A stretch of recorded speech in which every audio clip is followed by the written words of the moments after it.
Hey guys, it's your pal Truck Dog.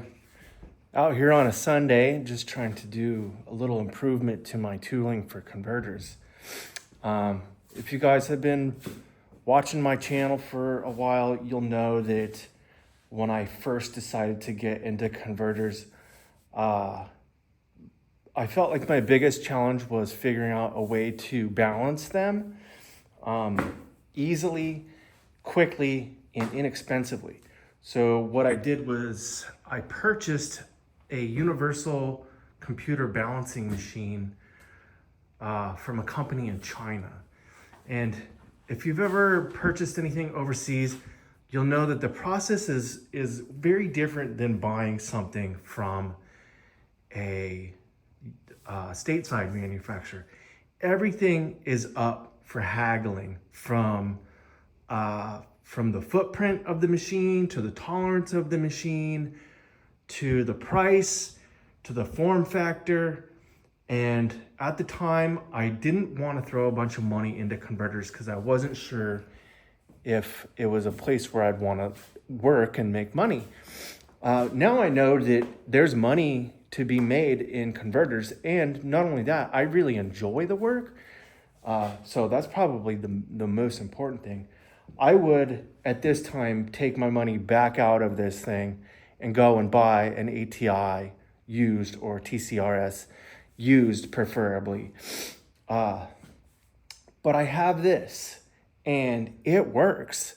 It's just that the form factor requires a lot of messing with to get it set up right. So I want to basically make the platter more like an ATI or TCRS, where you just set the converter on there.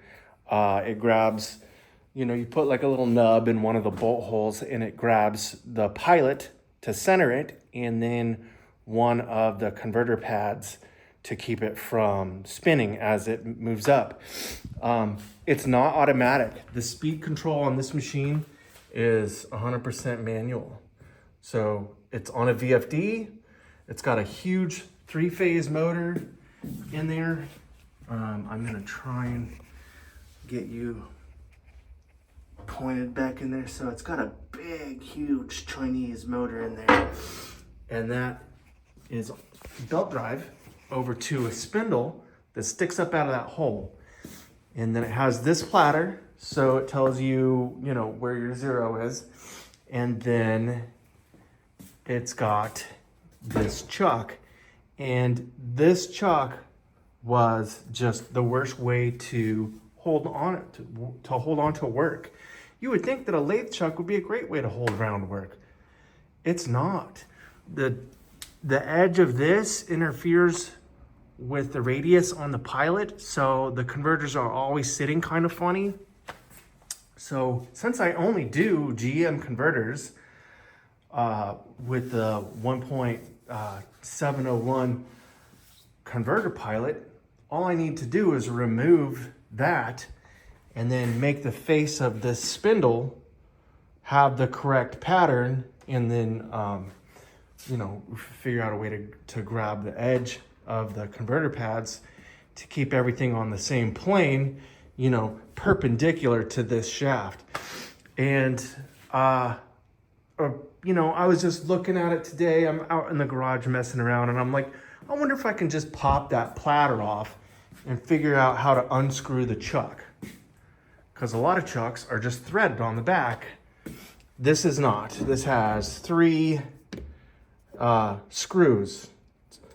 And it was easy to Google the part number on there. Very common. It's maybe $65 US. Really common chuck. I'll probably keep it and use it on something else.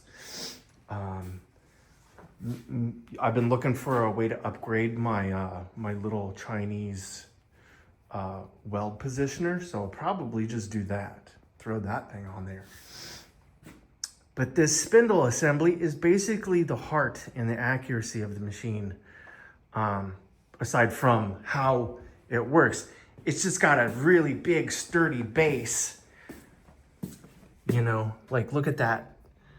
It's big, thick plate, and that motor is held very rigidly and there's a lot of mass to the spindle, and it has a sensor on the carriage that holds the spindle. That's a strain gauge. It's a small strain gauge, and then it's got a on this here, it's got a small magnet right there to determine RPM and position. And it's just got a little sensor for that. So by using those two sensors, they can interpolate where on that platter you need to add, or in the case of this machine, can also be set up to remove weight.